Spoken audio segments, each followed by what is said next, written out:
하나님의 말씀 보겠습니다. 하나님의 말씀은 사도행전 17장 22절에서 31절 말씀까지 교독하겠습니다. 사도행전 17장 22절에서 31절 말씀까지 교독하겠습니다. 신약 218쪽입니다. 신약 218쪽 사도행전 17장 22절에서 31절 말씀까지 교독하겠습니다. 바울이 아리오바고 가운데 서서 말하되 아덴 사람들아 너희를 보니 범사에 존교심이 많도다.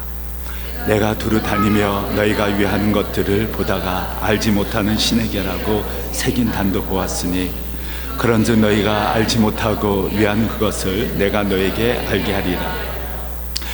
우주와 그 가운데 있는 만물을 지으신 하나님께서는 천지의 주제시니 손으로 지은 전에 계시지 아니하시고 또 무엇이 부족한 것처럼 사람의 손으로 섬김을 받으시는 것이 아니니 이는 만민에게 생명과 호흡과 만물을 친히 주시는 이심이라. 인류의 모든 족속을 한 혈통으로 만드사 온 땅에 살게 하시고 그들의 연대를 정하시며 거주의 경계를 한정하셨으니 이는 사람으로 하나님을 더듬어 찾아 발견하게 하려 하심이로되 그는 우리 각 사람에게서 멀리 계시지 아니하도다. 우리가 그를 힘입어 살며 기동하며 존재하느니라. 너희 시인 중 어떤 사람들의 말과 같이 우리가 그의 소생이라 하니 이와 같이 하나님의 소생이 되었은즉 하나님을 금이나 은이나 돌에다 사람의 기술과 고안으로 새긴 것들과 같이 여길 것이 아니니라. 알지 못하던 시대에는 하나님이 간과하셨거니와 이제는 어디든지 사람에게 다 명하사 회개하라 하셨으니 이는 정하신 사람으로 하여금 천하를 공의로 심판할 날을 작정하시고 이에 그를 죽은 자 가운데서 다시 살리신 것으로 모든 사람에게 믿을 만한 증거를 주셨음이니라 하니라. 아멘. 제가 초등학교 5학년 때 사람이 죽으면 어떻게 되지라는 생각에 잠긴 적이 있었습니다. 내가 죽으면 나라는 존재가 사라질 것이고 이 생각마저도 안 하게 될 것이라는 생각 때문에 굉장히 두려워지기 시작했습니다. 그래서 울면서 어머니께 달려가곤 했었는데 제가 하나님을 만난 후 예수 그리스도께서 나를 위해 십자가에 못 박혀 죽으시고 부활하셨다는 사실을 안 후 내가 죽으면 이 세상이 끝이 아니라 영원한 하나님의 나라에서 하나님의 은혜와 임재하실 가운데 산다는 그 확신하에 감사와 또 감격의 생활을 하게 되었습니다. 제가 대학교 때 예수 그리스도를 믿고 살아계신 하나님을 만나게 되었는데 세상이 달라 보이기 시작했습니다.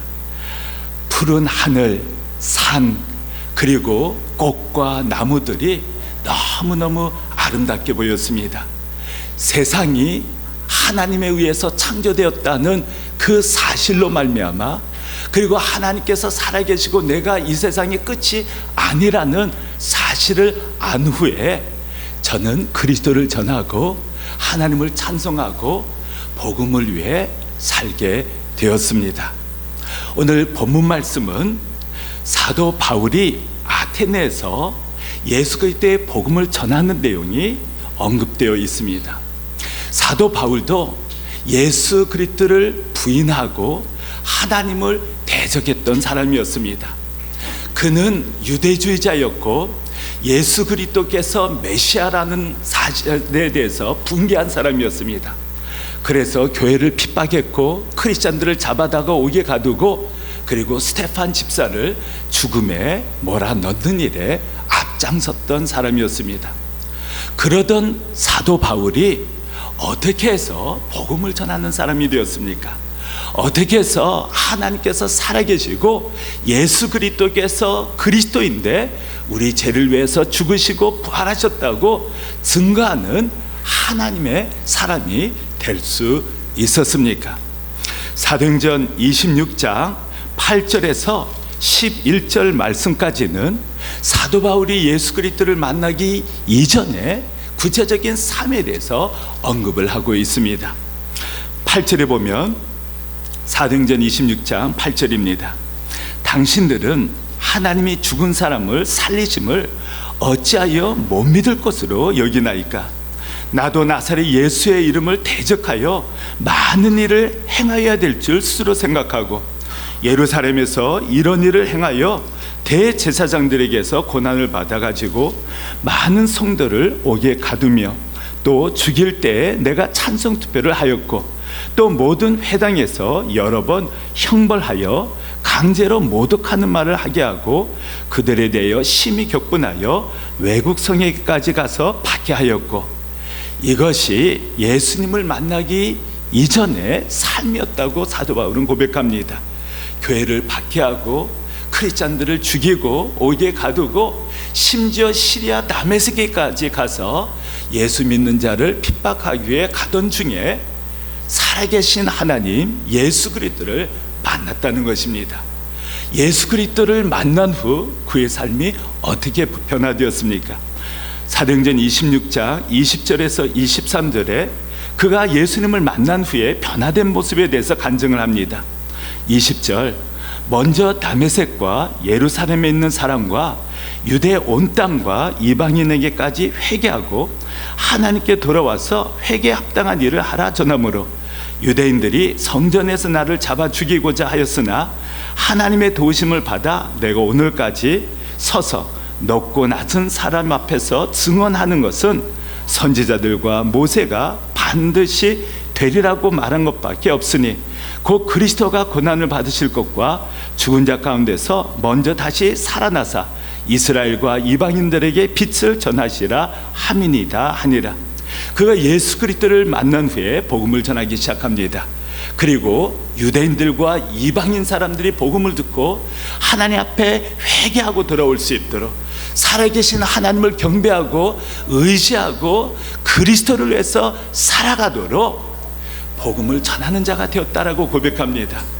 그리고 사도 바울은 모세와 선지서에서 예언한 그리스도, 즉 그리스도께서 우리 죄를 위해 이 땅에 오셔서 고난받으시고 죽으신 후에 다시 살아날 것에 대해서 선포하고 이 그리스도가 구약에 예언된 하나님이시다, 이 땅에 오시겠다고 하신 메시아시다, 그렇게 그리스도를 증거하는 하나님의 사람으로 변화되었다라고 간증을 합니다. 사도 바울은 예수 그리스도를 만난 후에 살아계신 참 하나님을 만난 후에 그리스도를 안디옥에서, 갈라디아 지역에서, 마케도니아와 그리스에서, 또 아시아 지역에서 끝내는 로마에서 복음을 전하다가 순교의 길을 선택하지 않습니까? 그리스도 앞에서 영광스럽게 쓰임받다가 주님께로 돌아갔다는 사실입니다. 사도 바울이 제2차 선교여행 때 마케도니아를 지나서 아테네에서 복음을 전합니다. 아테네에 도착했더니 아테네 사람들이 수많은 신을 숭배하고 있었던 것입니다. 판테온에 제우스, 헤르메스, 그 다음에 포세이돈, 수많은 그리스 사람들이 숭배하던 신들이, 또 우상들이 전시되어 있었고, 심지어 이름 모르는, 알지 못하는 신에게도 그들이 예배를 드리고 또 기도를 드리는 모습을 보고 사도 바울이 격분했다, 정말 가슴이 아팠다라고 성경에 기록이 되어 있습니다. 그래서 18절에 보면은 바울이 예수와 부활을 전하기 때문이다, 사도 바울이 예수 그리스도와 예수 그리스도의 부활에 대해서 전하기 시작했다는 것입니다. 그런데 사도 바울이 하나님에 대해서 설명을 할 때 그 하나님의 어떤 분이시에 대해서 구체적으로 언급을 하는데 24절, 25절, 26절에 이렇게 기록합니다. 우주와 그 가운데 있는 만물을 지으신 하나님께서는 천지의 주재신이 손으로 지은 전에 계시지 아니하시고 또 무엇이 부족한 것처럼 사람의 손으로 섬김을 받으시는 것이 아니니 이는 만민에게 생명과 호흡과 만물을 친히 주시는 이심이라. 인류의 모든 족속을 한 혈통으로 만드사 온 땅에 살게 하시고 그들의 연대를 정하시며 거주의 경계를 한정하셨으니, 영어 성경에는 The God who made the world and everything in it is the Lord of heaven and earth and does not live in temples built by hands. 사도 바울이 전하는 시는 이 만물을, 이 세상을, 이 우주를, 하늘과 땅을 창조하신 하늘과 땅의 주님이시다, 주제시다, 이렇게 표현합니다. 그리고 뭔가 부족함이 있으셔서 사람이 섬겨야만, 사람이 뭔가 해드려야만 존재할 수 있는 그런 분이 아니시라, 오히려 모든 사람에게 호흡과 생명과 필요한 것을 공급하시는 전능하신 하나님이심을 표현하고 있는 것입니다. 그분이 이 만물을 창조하셨을 뿐만 아니라 또 사람들이 필요한 것을 공급하셨을 뿐만 아니라 26절에 보면 From one man he made every nation of men that they should inhabit the whole earth, and he determined the times set for them and the exact places where they should live. 한 사람 아담을 창조하셨는데 그 아담을 통해서 온 민족이 형성되었다는 것입니다. 노아와 그 후손들, 셋과 함과 야벳, 그 세 아들을 통해서 유럽의 여러 민족들, 아프리카의 여러 민족들, 아시아의 여러 민족들이 만들어지고, 구체적으로 어떤 민족이 형성되었는지에 대해서는 창세기 10장에 구체적으로 민족의 이름들이 열거되어 있는 것을 여러분들이 읽게 되실 것입니다. 그리고 하나님께서 그 민족들이 어느 곳에 거주하고 그들의 연도 몇 년, 그 모든 것을 하나님께서 정하셨다는 것입니다. 하나님께서 만물을 창조하시고 인류를 창조하셨을 뿐만 아니라 역사를 주관하시고 인도하시고 또 제국의 흥망성쇠 또한 하나님께서 하셨다. 하나님께서 모든 인류의 생사화복을 주관하셨다라고 설명을 하고 있는 것입니다. 창세기 1장에 보면 하나님께서 천지를 창조하셨습니다. 그리고 하늘과 바다, 육지와 바다를 나누시고, 하늘에는 태양과 별과 달을 만드시고, 그리고 바다에는 모든 종류별로 물고기를, 또 모든 종류별로 새를 창조하셨습니다. 육지에는 모든 종류별로 식물과 꽃과 나무를 창조하셨고, 그리고 모든 종류별로 동물을, 짐승을, 가축을, 곤충을 창조하셨다라고 적혀 있습니다. 그리고 마지막 날에 하나님의 형상을 따라 사람을 남자와 여자로 창조하셨다는 것입니다. 하나님의 사랑받는 대상으로, 하나님의 자녀로, 하나님과 대화 나누는 존재로, 존귀한 자로 하나님께서 창조하셨다는 것입니다. 여러분들이 이 세상의 모든 자연을 한번 자세히 한번 관찰해 보십시오. 하나님께서 지탱하시지 않으면 절대 사람이 살 수 있는 환경을 유지할 수가 없습니다. 예수 그리스도께서 이 만물과 우주를 지탱하고 계시기 때문에 지속적으로 지구가 23.5도 기울어진 상태에서 자전을 하고 태양 주위를 공전을 하기 때문에, 그리고 달과 우주의 모든 것을 붙들고 계시기 때문에 사람이 이렇게 정상적으로 생활할 수 있고 살 수 있다는 것입니다. 오늘 본문 말씀 27절에 보면 이는 사람으로 혹 하나님을 더듬어 찾아 발견하게 하려 하심이로되 그는 우리 각 사람에게서 멀리 계시지 아니하도다. 하나님께서 이 만물을 창조하신 후 또 사람을 창조하시고 역사를 주관하셔서 인류 역사에 개입을 하시는데, 이러한 모든 것을 통해 사람들이 하나님께서 어떤 절대자가 살아있구나, 존재하는구나, 그래서 뭔가 하나님을 찾고자 하는 그러한 심성을 하나님께서 허락하셨다는 것입니다. 하나님은 멀리 계시지 않다, 가까이 계신다. 우리가 찾고자 하면, 하나님을 만나고자 하면 만날 수 있다 라고 사도 바울은 이 우상을 숭배하는, 다양한 신을 숭배하는 아테네 사람들에게 전하고 있는 것입니다. 28절에 보면 우리가 그를 힘입어 살며 기동하며 존재하느니라. 너희 신 중 어떤 사람들의 말과 같이 우리가 그의 소생이라. 하나님께서 이 만물을 지탱하고 계시고 함께 하시기 때문에 우리가 살고 호흡하고 또 이렇게 생존하고 있다, 움직이고 있다라고 말하지 않습니까? 그리고 우리가 하나님의 자녀들이다. 이 만물을 창조하신 주님, 주제의 자녀들이다 라고 말씀하는 것입니다. 참 하나님을 숭배하고 경배하는 사람들이라는 것입니다.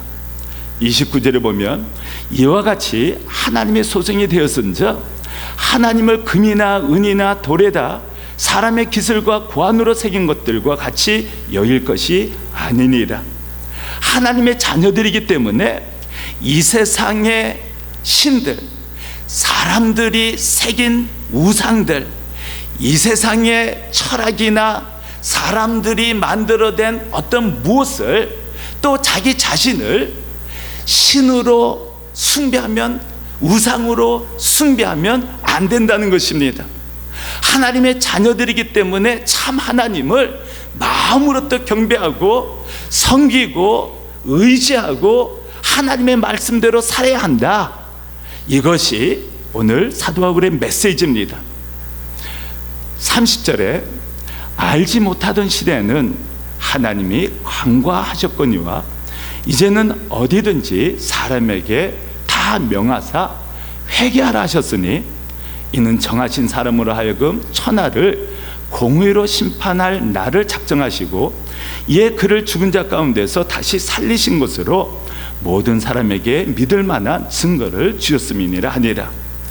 In the past, God overlooked such ignorance, but now He commands all people everywhere to repent. 예전에는 하나님께서 그저 간구하셨지만은 이제는 모든 민족, 세계 곳곳에서 살고 있는, 생존하고 있는 모든 사람들이 하나님 앞에 죄를 회개하고 돌아와야 된다는 것입니다. 우상을 숭배하고 거짓 신상들을 숭배하고 다른 어떤 신상들을 숭배했던 그 모든 죄악에서 돌아와 참 하나님, 살아계신 하나님을 경배하고 그분을 하나님으로 믿고 의지하며 살아야 된다고 말씀하시는 것입니다. 죄가 무엇입니까? 죄라는 것은 하나님을 하나님으로 인정하지 않는 것이 사실 죄입니다. 하나님의 주권, 하나님의 권위, 하나님의 주님 되심을 인정하지 아니하고 내 생각, 내 마음대로 이 세상의 것을, 자기 자신을 믿고 의지하고 우상으로 숭배하는 것이 바로 죄라는 것입니다. 아담과 하와가 마귀의 속삭임에 의해서 선악과를 따먹지 않습니까? 그래서 선악과 하나 따먹었다고 그가 영원히 하나님부터 분리되어서 심판을 받고 지옥 자식이 된다는 것이 동의가 가십니까? 그런데 사실 선악과를 하나 먹었다 안 먹었다가 중요한 것이 아니라 하나님의 권위, 하나님의 주권, 하나님의 하나님 되심을 부인했기 때문에 하나님으로부터 분리된 것입니다. 마귀가 정말 하나님께서 선악과를 먹으면 죽는다 했느냐? 아니다, 죽지 않는다. 살아계신 하나님의 말씀을 정면 도전하고 부인했기 때문에 나도 선악과를 먹으면 하나님처럼 될 수 있다. 마귀가 내가 하나님처럼 될까봐 시기해서 질투해서 먹지 말라고 한 것이지 절대 죽지 않는다, 그렇게 유혹하지 않습니까? 아담과 하와가 선악과를 먹음으로 말미암아 하나님의 말씀을 부인했다는 것은 하나님의 권위, 하나님의 주권을, 주되심을 부인했다는 것입니다. 마귀의 말을 하나님의 말씀보다 더 우선적으로 권위를 두고 순종했기 때문에 결국 마귀의 종노릇하는, 마귀의 사망의 권세하에서 영원히 심판하에 거하게 되었다는 것입니다. 그것이 바로 죄의 기원입니다. 왜 죄를 범하게 됩니까? 하나님을 무시하기 때문에 그렇습니다. 하나님께서 말씀하신 것을 왜 범하게 됩니까? 하나님의 주권을, 하나님의 하나님 되심을 부인하기 때문에 그렇습니다. 모든 죄 하나님께서 범하지 말라, 또 하나님께서 수행하고 순종하라 하신 말씀을 어기게 되는 이유는 그 말씀하신 부부하신 하나님을 하나님으로 믿지 않기 때문에 그렇다는 것입니다. 결국 그로 말미암아 죄악이 들어오고 사망이 들어오고 모든 사람이 하나님 앞에 심판하에 들어오게 되었다는 것입니다. 사도 바울은 이 만물을 창조하신 하나님께서 독생자 예수 그리스도를 보내주셨는데, 하나님께서 이 땅에 오셔서 피를 흘리시고 죽으시고 다시 부활하셨는데, 그분이 마지막 날에 심판주가 되신다라고 말씀하십니다.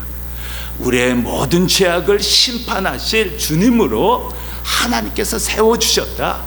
예수 그리스도께서 창조주 하나님이 되실 뿐만 아니라 우리를 위해 피를 흘리시고 속죄하시고 구원하시는 구세주가 되실 뿐만 아니라 마지막 때에 심판하시는 심판주가 되신다는 것을 밝히고 있는 것입니다.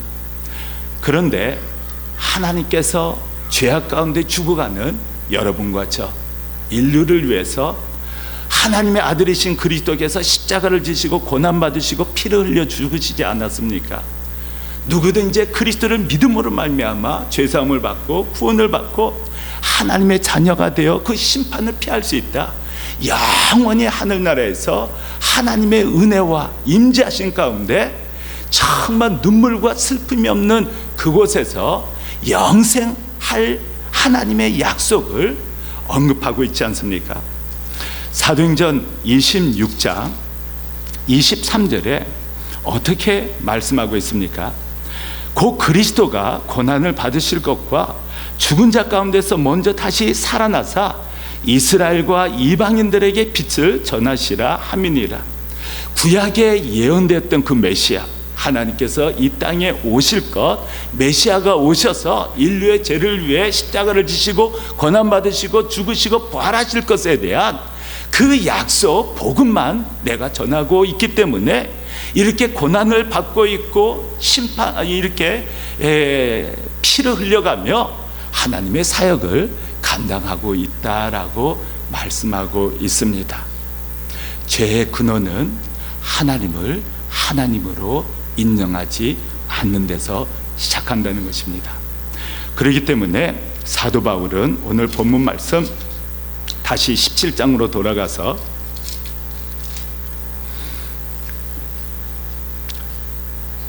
그렇기 때문에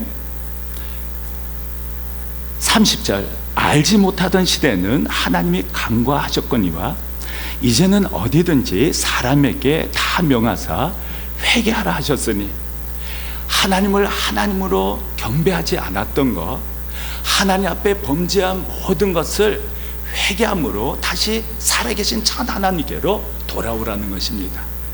하나님 앞에 죄악을 통회함으로 회개함으로 하나님께 돌아와서 그 살아계신 이 만물을 창조하신 창조주 하나님을 예배하고 경배하고 하나님의 은혜 가운데, 하나님의 도심 가운데, 하나님의 임재하신 가운데 정말 의미 있는 감격적인 그런 생활을 하라고 말씀하고 도전하고 있지 않습니까? 하나님께서는 오늘 여러분들에게도 동일한 메시지를 전하고 있는 것입니다. 하나님 앞에 우리의 죄악을 내려놓고 통회하는 심령으로, 상한 심령으로 하나님께 나가 우리의 죄를 용서해 주십시오, 나의 죄를 용서해 주십시오, 긍휼을 베풀어 달라고 가슴을 찢는 회개, 하나님께 턴하는 유턴하는 그러한 기도를 드림으로 죄사함을 받고 살아계신 하나님을 만나는 하나님의 은혜에 감격하는 그러한 신앙생활을 하라고 말씀하고 있는 것입니다. 성경에 보면은 세리와 바리새인이 성전에 올라가서 하나님 앞에 기도를 드리는 장면이 누가복음 18장에 언급되어 있지 않습니까? 바리새인은 나는 의롭고 예배에 충실하고 제사를 성실히 드렸고 11조를 드렸고 하나님 앞에 거리낌이 없는 그러한 사람입니다. 하나님 앞에 자신 있게 나아갑니다. 옆에 기도하고 있는 세리와 같지도 않습니다. 그것이 바리새인의 기도였습니다.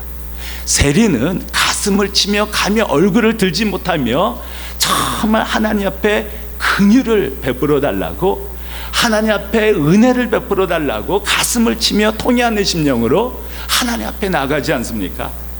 예수님께서 바리새인이 의롭다고 인정받은 것이 아니라 바로 세리가 의롭다고 인정받고 돌아갔다라고 말씀을 하셨습니다. 내가 의롭다, 내가 똑똑하다, 내가 선하다, 내가 하나님 앞에 뭔가 잘난 사람이다, 그렇게 오만 불선한 모습으로 하나님 앞에 나오시면 하나님을 만날 수가 없습니다. 하나님 앞에 낮아져서 하나님 앞에 가슴을 찢고 주님 앞에 회개하고 나갈 때 주님의 은혜와 하나님의 긍휼하심과 하나님의 역사를 체험할 수가 있다는 것입니다. 오늘 여러분과 저도 하나님 앞에 유턴해서 하나님을 만나는 그러한 역사가 일어나면 좋겠습니다. 지난 금요일 강훈 목사님께서 간증하셨습니다. 초등학교 3학년 때 부모로부터 버림을 받았습니다. 정말 할머니 밑에서 양육받았지만은 가난하고 어렵고 힘들고 고달프고 정말 힘든 그러한 생활을 하였다라고 말씀하셨습니다. 부모님께 원수를 갚기 위해서, 복수하기 위해서 강훈 목사님은 일부러 탈선, 죄악 가운데 살았다고 말합니다. 정말 이 세상에서 범할 수 있는 모든 죄를 범하고 부모님의 가슴을 찢고 복수하겠다, 그런 마음으로 살았다고 말하지 않습니까? 그러다가 할머니의 기도, 할머니와 함께 예배드렸던 그 찬송가, 그 말씀이 기억나는 것입니다. 그리고 그가 예수 그리스도 안에서 변화를 받아 지금은 복음을 전하는, 그리고 방송을 통해서, 코스타를 통해서 또 미주, 한국, 아시아 곳곳에 다니시면서 그리스도를 전하고 복음을 전하는 그러한 하나님의 사람이 되었다, 그렇게 간증을 하셨습니다. 그리고 자기처럼 정말 부모로부터 버림받아서 아무도 돌봐주는 사람이 없는 그 아이들, 고아원에서 정말 외롭고 힘들고 아무도 돌봐줄 사람이 없는 그 아이들을 한 사람 한 사람 사랑하고 보살피고 또 믿음 있는 힘 있는 사람들과 연결시켜 주어서 그들에게 소망을 주는, 그들에게 다시 한번 일어설 수 있는 믿음을 심어주는 그러한 사역을 감당하고 있다는 간증을 하셨습니다. 그리고 그의 꿈은 60살이 되었을 때 그 버림받은 아이들을 누가 돌봐줄 수 있느냐, 그런 질문이 나왔을 때 강훈 목사님에게 가면 그 아이들을 돌봐주실 것이다, 보살펴 주실 것이다, 도와주실 것이다, 그렇게 선한 영향을 미치고 존경받는 그러한 사람이 되고 싶습니다. 하나님, 전 다른 것 소원 없습니다. 60세가 되었을 때 저를 통해 수많은 버림받은 아이들이 정말 상처가 치유받고 회복되고 믿음이 심어지고 변화를 받아서 일평생 정말 꿈이 있는, 이 세상에서 정말 하나님께 귀하게 여김받는 아이들로 자라나게 하는 그 일에 쓰임받아서 금연에서는 정말 존경받는, 인정받는 그런 사람이 될 수 있도록 그 기도 제목 하나 하나님께서 들어주신다면은 제 일평생 그 아이들을 위해서 정말 인생을 바치겠습니다, 내 모든 것을 바치겠습니다, 그러한 결단을 간증하셨고 또 CD로 만드신 것을 볼 수가 있습니다. 이 세상에서 어떤 사람이 하나님 앞에 쓰임 받습니까? 어떤 사람이 하나님께 귀하게 쓰임을 받습니까? 실력 있는 사람, 배경 좋은 사람, 외모 탁월한 사람, 또 있는 사람, 잘난 사람, 배경 좋은 사람, 이 세상이 많지 않습니까? 그러나 뭔가 가진 것이 있다고 해서, 내가 잘났다고 해서, 힘이 있다고 해서, 똑똑하다 해서, 뭔가 의롭고 선한 척 한다고 해서 하나님께 쓰임받는 것이 아니라는 것입니다. 하나님의 긍휼을 체험한 사람, 하나님의 은총을 체험한 사람, 그 사람들이 하나님께 쓰임받고 하나님의 은혜와 감격 가운데 복음을 전하고 사도 바울처럼 살아계신 하나님이 계시다, 이 만물을 창조하신 하나님이 살아계시다, 그분이 우리 죄를 사하시기 위해서 이 땅에 오셔서 십자가를